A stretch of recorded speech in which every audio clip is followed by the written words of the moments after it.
नदिया के राजापुर जगन्नाथ मंदिर में धूमधाम से संपन्न हुई स्नान यात्रा।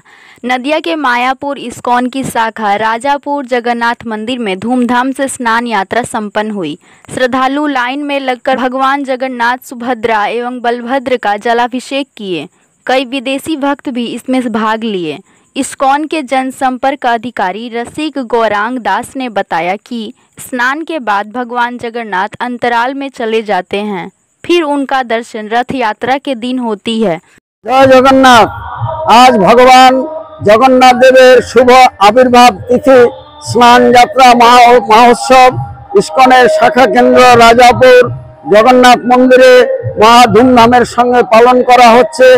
देश विदेशेर हजार हजार भक्तबृंद जाति धर्म वर्ण निर्विशेषे सकलेई जगन्नाथके महा अभिषेक करार सुयोग पाबेन एवं এই জন্য এখানে ভক্তবৃন্দ সমাবেত হয়েছেন।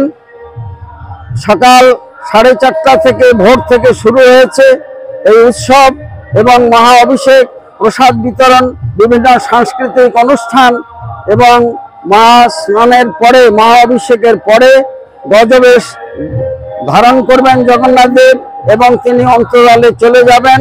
পুনরায় রথযাত্রার দিন তাকে রাজপথে দেখা যাবে।